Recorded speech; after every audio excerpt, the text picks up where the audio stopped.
How's it going, my squids? So today we're going to be taking a look at Osiris, and yeah, let's just jump into it. I don't want to make this video too long because there is kind of a little bit to talk about with his passive and whatnot, but let's jump into it. So we're going to start off with the build here. So I'm going to start with actual starter items here. So I have 3 different ones that I have used and practiced with a couple times, and the most efficient one that I have used is Mage's Blessing. Surprisingly enough, I have finally messed with the starter items, and apparently Mage's Blessing is just kind of ridiculous right now. It's just super strong, and almost anybody can fucking use this thing, so whatever, it's pretty good. So all these other ones, especially Hunter's Blessing, is actually really strong too, so I wouldn't really not recommend using this either. It just kind of depends on what you're feeling and what you want to do. I guess Mages for poke, and then if you want to like fight or just kind of like, you know, the longer consistency of a fight, Hunter's Blessing for that attack speed, because Osiris is an attack speed character, so it kind of just is up to you and how you want to do that. And then you've got your standard just Attacker's Blessing if you want to, you know, do some crazy shit like that. Or you can do Warrior's Blessing like a normal person, you know, there's also that option. After you're done with all that, then you're going to go obviously Warrior Tabby, and then you're going into Hide of the Nemean Leon. And I know this has been nerfed, but it's still a good item. It's still perfect on Osiris. It's something that you should still always build. It's really strong still, and it's something that just minus 10 physical protection does not really add much to the nerf, really. And then you go into Masamune, and just to justify this item really quick, I know a lot of people like to just go full tank Osiris, and it's not really needed, but personally, I like the 10% movement speed, the 100 health, and this is still technically kind of a like off tankish item because you still get magical and physical protections stacking up to 5 times, so it's still something that works. So you get a little bit of damage, and then you also get a little bit of tankiness plus movement speed, and I gotta say the movement speed is pretty valuable because Osiris's biggest problem is mobility. He's susceptible to ganks, he's susceptible to getting just blasted by crowd control, and most of his abilities and kill potential comes from you being able to follow your opponent and hit your autos. If you can't keep up with your opponent, then you're probably just gonna fall behind realistically. So you really should have some kind of movement speed, and I feel like Masamune is a good item, but you can and you might need to build something else. It just kind of depends. This may be an ambitious item, but maybe not. I'm gonna leave it up to you guys really, but this is what I normally go. And then we're going into Pestilence for the obvious magical protection, 200 health, and then the aura is kind of ass if there's not really anybody that, you know, you can benefit off of this for. So like if nobody's healing, or if there's no like lifesteal or anything like that, then I mean this aura is kind of wasted. But that 80 magical protection though, that shit real good. So I mean it's kind of, you know, you could obviously build like Bulwark of Hope, but I mean this is less magical protection. It has a better passive, but like I like that, like extra 20 magical protection, that's invaluable, yo.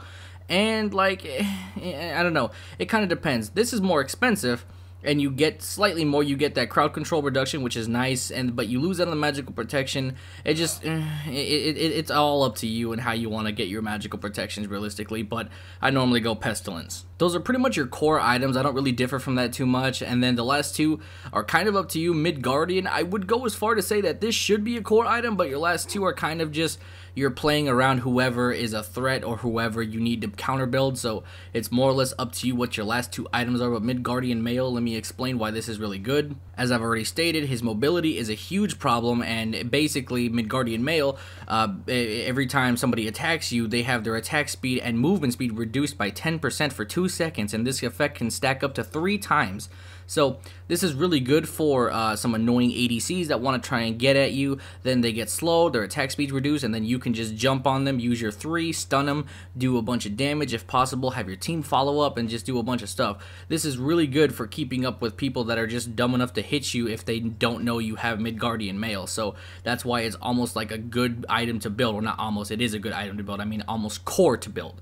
So basically, that's how this works, and like I said, I'd go as far to say it's core, but it's more or less up to you if you want to build it that way. I almost never not build this item, so I'm just going to leave it up to you on this item. And the last item should probably almost be Mantle of Discord all the time, just because you get that you get the double protections, you get the cooldown reduction, you get the passive.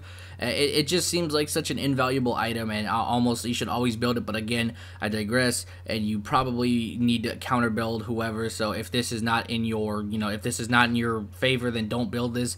Normally it is, because like I said, you can't really go wrong with Mantle of Discord. But yeah, sometimes I like to get a little frisky, and I go with a Crusher just because your 1 is on a super low cooldown cooldown and you can proc the passive pretty often, so it's not a bad pick. Or you can get some pen with Titan's Bane. It just, you know, it all depends on how frisky you want to get with this character. And as for relics, it's again up to you. I normally go Thorns just because I'm either solo queue or I'm with one other person, so I'm kind of playing for myself while just kind of building for the team fight. But so the Thorns to me is just kind of really good because if you build Hide of Nami and Leon, then you probably need to build Thorns because they go hand in hand together and you do a lot of damage, and this increases your chances of winning the fight if you have these two, this relic and the item. So it just makes sense to kind of always build this, but again, it's up to you.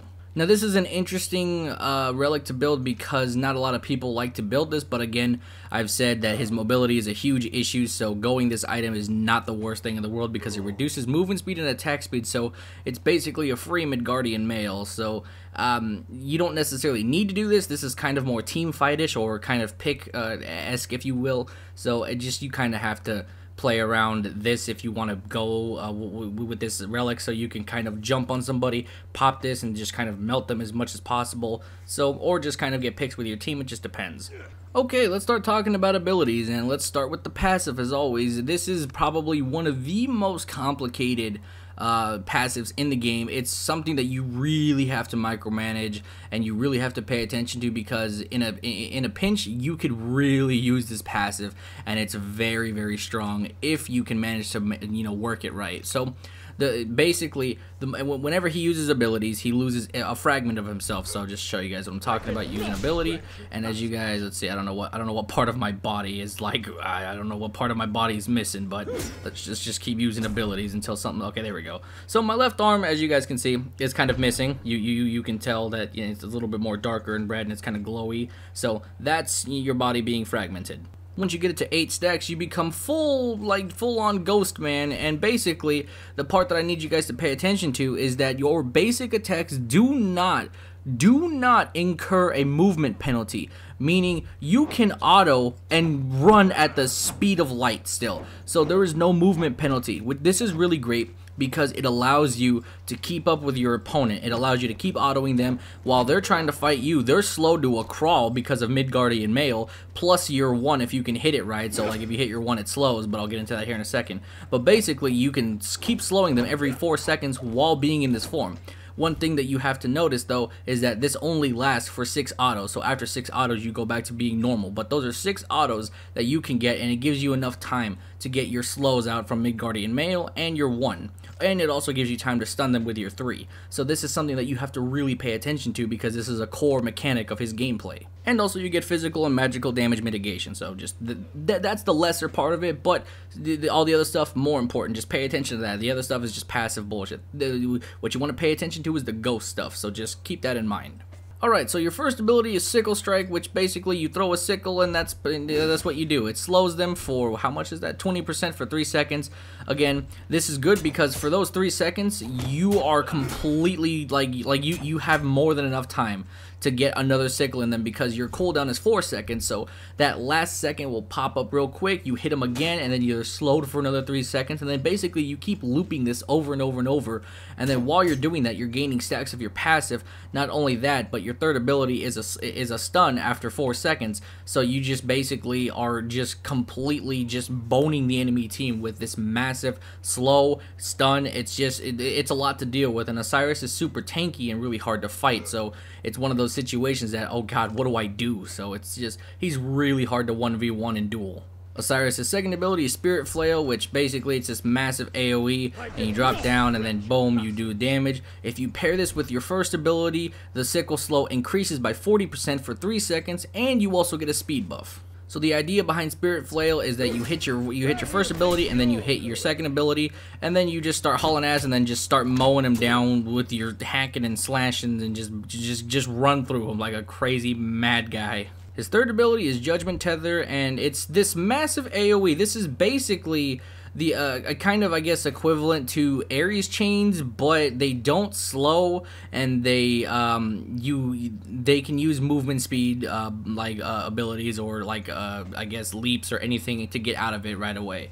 So it's not that important, but like basically you chain them together, and then after 4 seconds they will get stunned, and then this is when you go to Pound Town, and as you guys can see, they get stunned for about 1.4 seconds, and yeah, it's pretty gross. This is why that you need to keep up with them, because if the moment they get out of that, they don't get stunned. As you guys can see, if you get too far away, the chains just disappear, and yeah, that's pretty much it. So the idea is to basically use your first ability, your second ability, to keep up with them, so that way you can keep slowing them and keep stunning them. And this is the opportune moment where the team is supposed to follow up and help you out to kill the person. So, you know, like I said, you just basically just keep looping this over pop chains, and then you just stay on them. If they try and auto you, then Mid Guardian Mail activates, and then boom, you just keep looping it over and over and over, and then bam, they're gonna take a lot of damage from you. You're gonna take very little damage from them. Your team follows up, and that's almost a pick every single time. Not only that, but your third ability is just absolutely insane in team fights because it causes such mad scrambling, it's ridiculous. Nobody wants to get like a 5-man stunned, you know what I'm saying? Nobody's trying to let that happen. So the moment they see Osiris pop that 3, they're like, oh shit, where do I go? And everybody starts freaking out. So it's great for causing discord in team fights and making sure that people are out of position for your team to get some kind of pick. So it's one of those situations where like this thing is really good for freaking people out in team fights. So you can use this to your advantage and how to actually like kind of, I guess, herd the team fight in your favor. And last but not least, your ultimate ability is Lord of the Afterlife, where you jump into the sky, drop down on somebody's forehead, you stun them for a quick Momo, and then you shed all your fragments and you go just straight into ghost mode. But pretty much you do a fuckload of damage. They get absolute healing reduction. Like they cannot heal. If you hit them with this ability for 6 seconds, they cannot heal. It is impossible. So this is a super good move because you can micromanage it to the point where you can be in ghost form very often. A good Osiris player will engage while in ghost mode and make sure that they use all their abilities in order to be in your ghost mode, and then once you get those 6 autos off, you use your ultimate, re-enter ghost mode for that damage mitigation and the autos and the speed not being able to be, you know, reduced by autos in terms of speed. So you can pretty much be in ghost mode for a very, very long time if you micromanage your passive properly and you use your ultimate properly. It allows you to just be a mad cow and nobody can escape you. Again, this requires your team to follow up because, you know, Osiris can't 1v5, but, you know, I digress. Because I have seen some Osiris do some crazy 1v5 shit. I mean, it's not impossible, but I mean, like,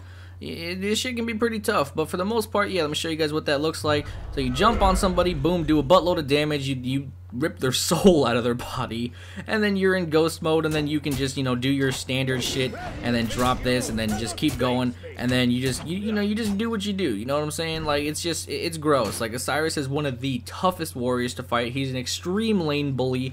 He is such a great early game. He is just absolutely disgusting. I would like to make a recommendation for some of you Osiris players, is that I would practice in Conquest. Don't go to Arena, don't go to Joust, don't go to any other game mode. I don't think he's very good in those other game modes.